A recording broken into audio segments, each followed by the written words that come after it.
Hello, thanks for checking out my video. Today we're going to be working on some fine motor skills with our paint brushes, some pre-scissor skills with our bulb tongs, some good pinch and grip strength with our eyedropper bottles full of paint, and also some good bilateral coordination while we stabilize our bowls that we'll be painting, as well as some good sorting via these pom-poms and our bulb tongs here. So let's talk a little bit about the equipment that we're going to be using today. First, I would like to point out that the eyedropper bottles are comprised of three little components here. I believe all of them could be considered a choking hazard, so just make sure that you're using these under some supervision, or your child is using these under some supervision. And as well as the pom-poms, I believe those also could be a choking hazard as well. So just make sure that we're using these materials under supervision. Now the eyedropper bottles are full of non-toxic washable paint. So these are filled with child-safe paint. And I put them in the eyedropper bottle so that we can actually have an opportunity to work on some fine motor skills with the kid. So when we take off the top, we'll be able to kind of squeeze the bottle and get some good graded muscle force to accurately squeeze out enough paint. We're not squeezing it so hard that the whole thing kind of comes apart and sprays paint everywhere. So just make sure that we're using it just enough to squeeze it, just enough paint out. And then we have our paintbrush selection. I like these for developing some kind of precision, like radial precision. It's the same sort of skills that we're using actually when we do writing. So this is kind of a nice paintbrush for that purpose. If we're not quite at this dynamic of a grasp yet, we can use this foam paintbrush here. It's like a little sponge paintbrush, but it has a bigger grip on it. So we can actually kind of use a grasp with extended fingers or brush grasp, or even kind of maybe even like a lateral tripod. That would be okay, but it has a bigger grasp, and you can see it's easily resting right here in the thenar web, which adds some nice stability to our process here. And another component of what we're using today is our choice between a plate and a bowl. And for this exercise, we're going to be using the bowl because it has a little bit of a rim on it, so that when we go to maybe use our bulb tongs later, we have something to kind of bounce our bulb tongs off of and add a little resistance so that we can actually get our pom-poms. As opposed to if we kind of go for it on the plate, it might not have that rim and it might kind of spill out as we're going for them if we're not very accurate with our bulb tongs yet. So let's get started. I'm going to go ahead and clean up the pom-poms, the mess that I just made, before we get going here. And I'm going to remove them and get them out of the way altogether. I'm also going to get my eyedropper container out of the way. You can fill up your own eyedroppers, or you can save these for later. Once your paint is run out, you can fill up your eyedroppers with whatever paint you want, or just use them for a new activity altogether. So I'd hang on to these for later for other OT activities. The eyedropper bottles can be bought individually or in bulk. I bought a bunch from here, so they can be purchased online pretty easily.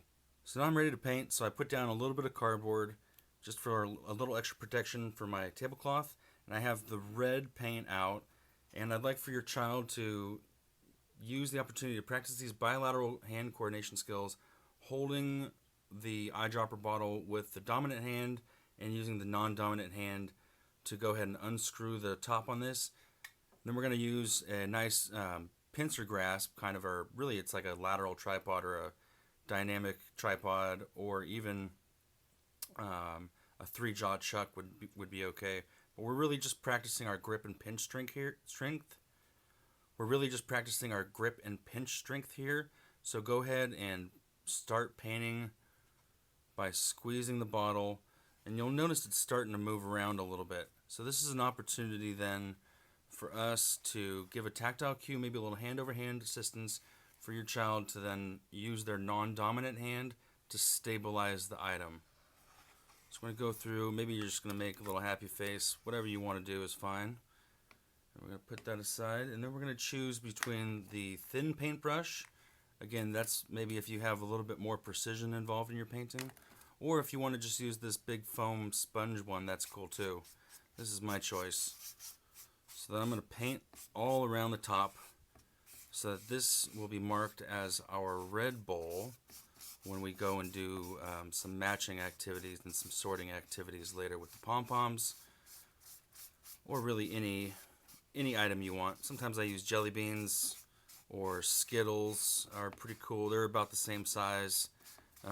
So, you know, if your child's prone to putting stuff in their mouth, maybe we use fruit snacks, that kind of thing. Something like a snack food is a good alternative to that too. Alright, now that we have this all painted up, I'm going to go ahead and finish painting up the rest of them with my purple, blue, green, yellow, and black. And as we're painting the rest of them, again, we really want to be focusing on our fine motor skills as we're doing it. In addition to some other skills like bilateral coordination, that sort of thing. But we really want to be looking for kind of a grasp with extended fingers, but ideally maybe a little bit more precision involved. Some good fine motor skills right there. But we're looking for a good three-jaw chuck, a dynamic pincer grasp, maybe a lateral grasp, that sort of thing. Something that's going to facilitate this good fine motor skill here.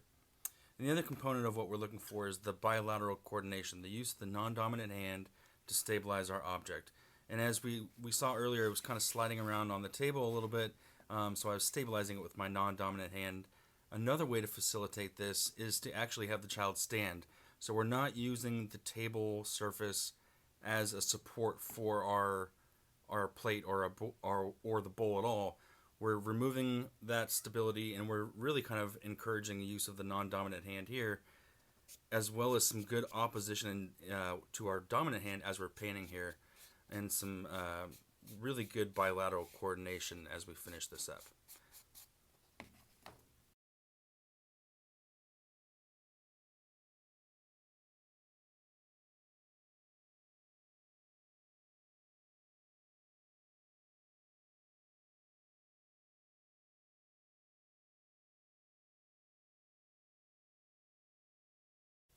Alright, so now I have all of my bowls painted here.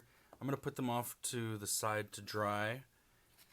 And while I'm doing that, I'll just review kind of some of the skills that I was looking for when we were painting. So again, we're looking for some good fine motor skills with either a grasp with extended fingers, maybe a brush grasp, or a lateral pinch, a lateral tripod, dynamic tripod, or even maybe just kind of a static tripod. These are all really great skills to develop. And then we're also developing our bilateral coordination skills. So use the non-dominant hand to stabilize the object. Those are the two main skills that we were working on right there. Alright, so I have the bowls dried. So I'm going to remove my cardboard and my paintbrushes. Get those out of the way.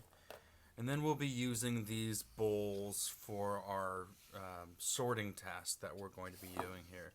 So we can use all of them, or we can reduce our visual field, eliminate a couple of these guys. I'm going to get rid of the black, the supposedly green, and the purple one. So I'm going to have just the red, the blue, and the yellow out. Or you can have all of them out, that kind of thing. But we're going to use our pom-poms to then sort these accordingly. And when we're using our pom-poms, we are going to be very conscious of where we put them. We can use an extra bowl and put all of them into a bowl like that. We can also, if we want to work on our visual motor skills and scanning abilities, we can put them in between the bowls, that kind of thing, so that we're having to expand our visual field while we search for our pom-poms.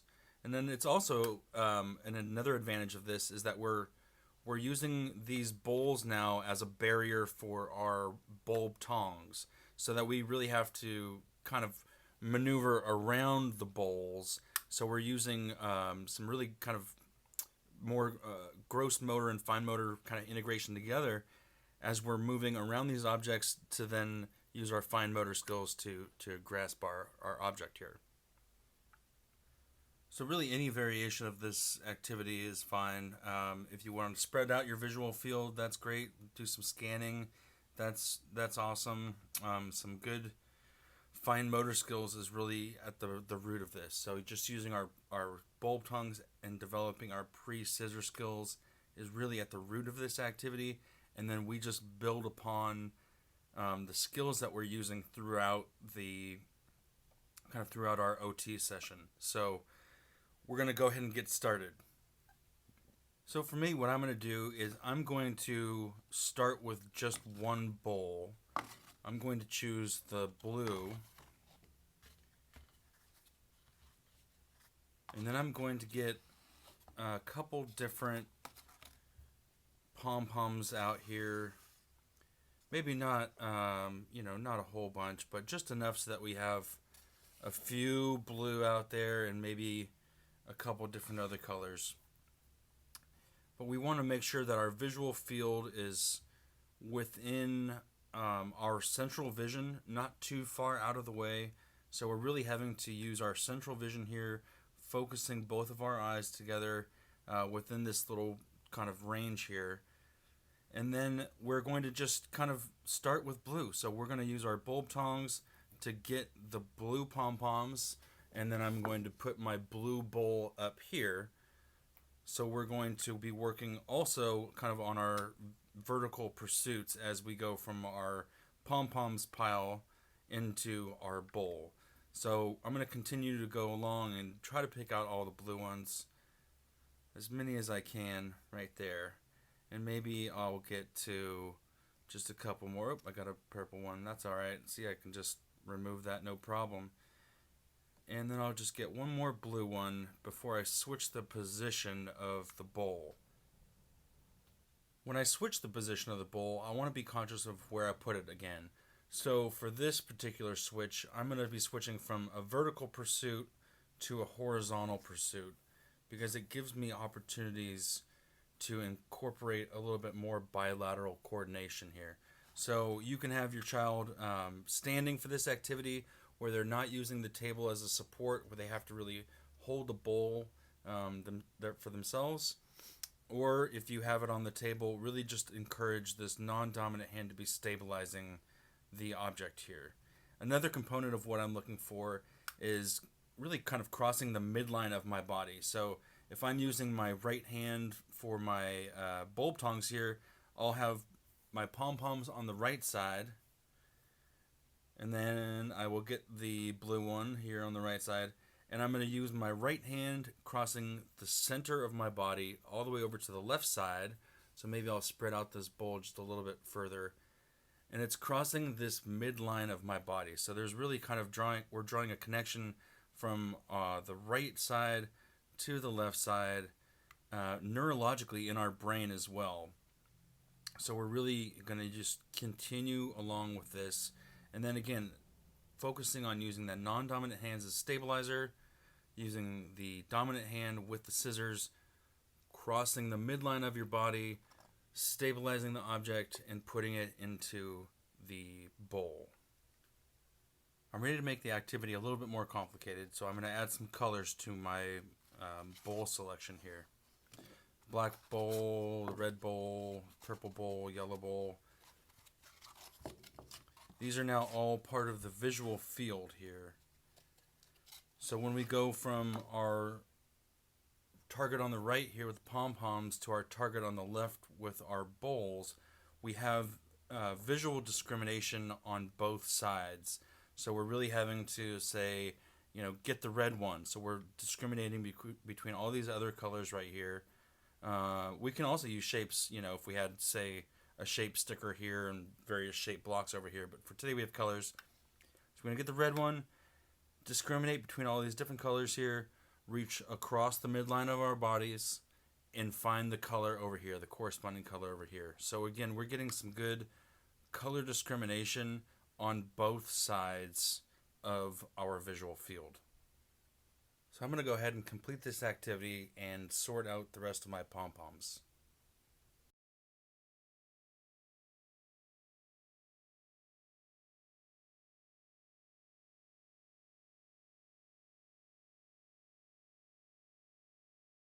Now that I have these materials sorted in the bowl, I can also use this opportunity to work on some real solid fine motor skills with the radial precision, maybe some nesting and some translocation. So what that means basically is that I'll be kind of just removing these and using the red ones here. So for the red, I'm going to be picking up one pom-pom at a time with my finger and my thumb, and I'm going to be putting it into my hand and using my middle finger and ring finger and little finger to kind of nest it and hold it in there as I go back and get another one, put it into my nest, get another one into the nest, and so on and so forth. And then once we have, I don't know, about 5 or so, we can start putting them back in. So this is the translocation part. We're really using our thumb here to dig the pom-poms out of the nest back to our fingertip and then into the bowl. So these skills are really working on the radial precision involved in our writing and having a dynamic tripod grasp. And so these are really great skills to work on. So to do a quick recap of all the skills that we've worked on today with this activity, let's just take a look here. We used our fine motor skills, some good graded muscle force with these eyedropper bottles full of paint. We use our bilateral coordination to stabilize our bowls, as we used our paintbrush for fine motor skill development. And also we used our bulb tongs here for some pre-scissor skills. So we're really getting some good kind of entry-level scissor skills, as well as almost a little bit more advanced skills when we're pronating our forearm and having to move around with a little bit more gross motor involvement as well. And then our positioning of our bowls really dictates how much visual motor skill we're trying to develop also. So increasing the visual field there, from vertical on a vertical plane, on a vertical path, or we can increase the visual field on a horizontal path if we want to develop some horizontal pursuits from the left to the right, that kind of thing. If we're working on our visual discrimination skills, we want to make sure that we have all of the colors kind of hanging out together right there, so that we have to work on our visual discrimination. And then even if you had different shapes, we're really kind of working on some good visual perception skills. So you don't have to use the pom-poms. You can switch it up and have different shapes, and then have your student pick out the shapes from the pile to develop some good visual figure ground. So lastly, the bilateral coordination component and the bilateral skills component, we really want to focus on the non-dominant hand stabilizing the object with our dominant hand using the utensil and crossing the midline, like the center point of our body, crossing the center point of our body, so that we're really getting some good neurological connections between the right and the left side of the brain.